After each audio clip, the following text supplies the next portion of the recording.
So Speedy Rashidi Ellis fought a knockout artist last night in Roman Villa, a guy that had 25 fights and 24 KOs. And Speedy Rashidi Ellis didn't get knocked out, went the distance, in my opinion, won most of the rounds. But for some reason, he's getting criticized more than he's getting praised for his performance, when I feel like he honestly had one of the best performances of the night, despite getting dropped twice in the last round by, let's not forget, a knockout artist. Let's send out our blessings. Blessed love and blessed day, oh boxing world, boxing nation, fighting world, fight nation. It's Coach Fighting. This is real life boxing. Before we get into the video, best double jab straight down the pipe with the left hook behind it. Hit the like button, hit the subscribe button, hit the bell icon so you can be notified when all new content is being uploaded on the channel of Real Life Boxing. Put the left hook behind it and share the videos, please and thank you. Again, last night, Speedy Rashidi Ellis. First of all, this was a great fight. Speedy Rashidi Ellis put on a great performance, did a great job boxing, showed a lot of skill, showed a lot of talent, showed heart, and showed that he is a durable fighter. But for some reason, he's getting criticized more than he's getting praised. And I don't understand the criticism, really, if this guy is supposed to be a KO artist and such a killer, and Rashidi Ellis was able to go the distance. Yes, he did get dropped twice in the last round, but for the most part, put on a hell of a display, outboxed Roman Villa, kind of outclassed Roman Villa for most of the fight. Now, scoring the fight, I gave the first 9 rounds to Rashidi Ellis. Now, everyone keeps saying this guy dominated the second half of the fight. Rashidi Ellis dominated the first half of the fight, and this guy dominated the second half of the fight. No, he did not dominate the second half of the fight. He dominated in barely the second half of the fight. When these commentators and these media people are talking about second half of the fight, the second half of the fight starts in the 7th round. This guy didn't start actually winning. This guy didn't start landing punches until the 9th round. The 9th round was his best round, and even the 9th round I still gave to Rashidi Ellis. Now people say that he won the 10th, 11th, and 12th round. False. He lost the 11th round. Rashidi Ellis came out bouncing on his toes, snapping his jab, moving around, and he lost the 11th round. Hence why when he went back to the corner, his trainers, Roman Villa's trainers, told him, you need a knockout to win the fight. You need a knockout to win the fight. Now, a lot of people also saying this fight was close. This fight wasn't close.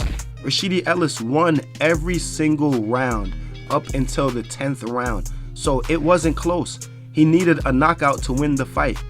You know what I'm saying? He dropped him twice in the 12th round, and that is not enough to win the fight after you pretty much got dominated the entire fight.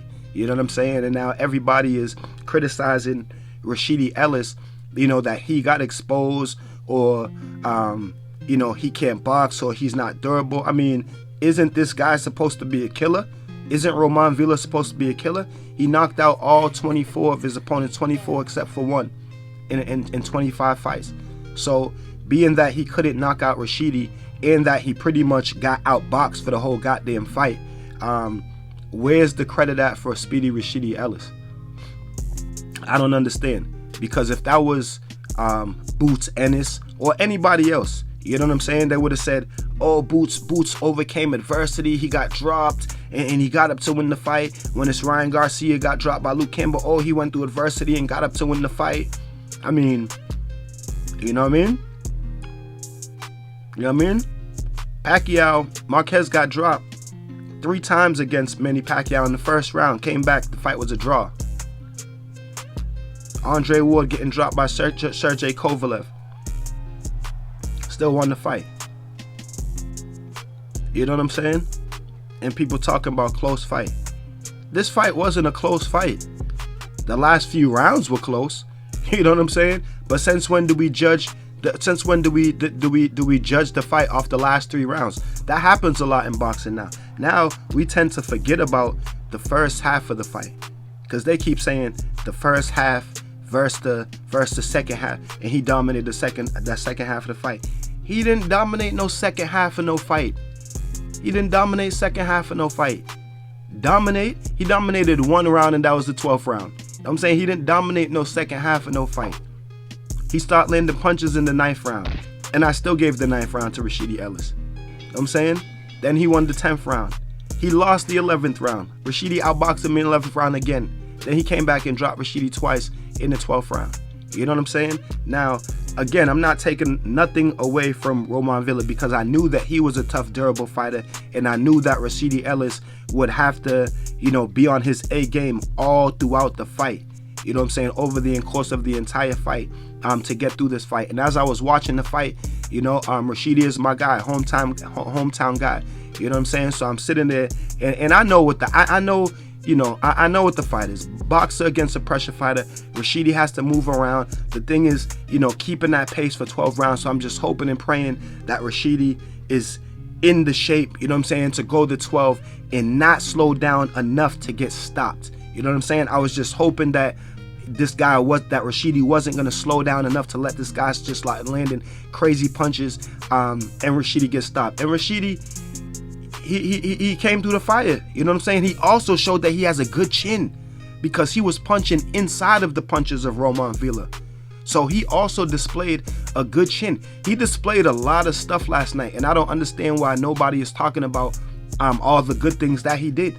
You know what I'm saying? We just can't let this guy land in a few punches that hurt Rashidi in the 12th round when they're spent and Rashidi's moving around the fight. You know what I'm saying? He's boxing this guy's heads off. He's boxing this dude's shoes off. You know what I'm saying? So he's expending energy. You know what I'm saying? So, hey, we gotta give Rashidi Ellis credit, man. We gotta give Rashidi Ellis credit for a damn good performance against a guy who's supposed to be a killer. And now PBC is building him as a killer. You know what I'm saying? They're probably gonna make him fight Jerron Boots Ennis.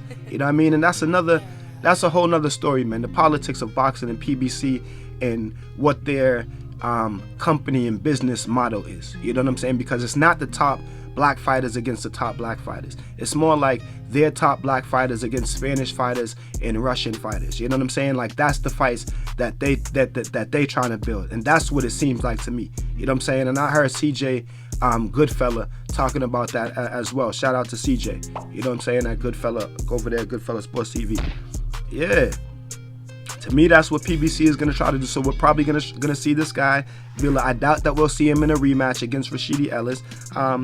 Maybe, but I highly doubt it. You know what I'm saying? They're probably going to make him fight, one of their welterweights, Jerron Boots Ennis, or y'all know how PBC do it.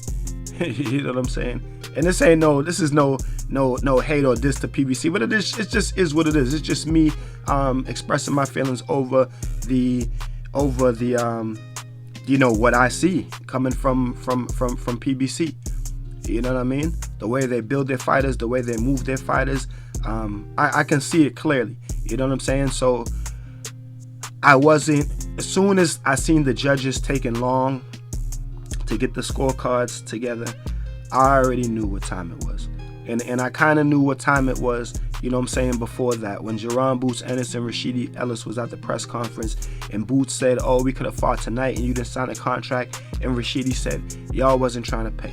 You know what I'm saying? So Rashidi was bought in, you know what I'm saying, as the opponent. You know what I'm saying? He didn't accept the Boots offer, but then he accepted the offer for Villa, and same thing. When you're bought in as an opponent, you know what I'm saying? If you don't get the knockout, then this is the type of stuff that happens. You know what I'm saying? You just gotta understand boxing and understand the business, and which I do. You know what I'm saying? Because when you see the robberies happen, and you're wondering, why, a lot of it has to do with the politics and the business of boxing. So as soon as I heard that Rashidi was bought in, as soon as I realized that Rashidi was bought in as the opponent, because they tried to bring him in for Boots and he didn't take it because Rashidi said he wasn't offering nothing, and then they got him for Villa. You know what I'm saying? And he must have said, all right, this guy, maybe they offered him a little bit more, or you know what I'm saying? And Rashidi said, all right, I'll take this guy for that bread. You know what I mean? But when you're being bought in as an opponent, this is the type of stuff that you have to deal with. you know, maybe Rashidi should have sat down on his punches earlier and try to get this guy out of there, because that's what you got to do with a style like that that's just walking forward high guard. Terrence Crawford and David Avanesian. At some point, you just got to stand up and sit down on those punches, man.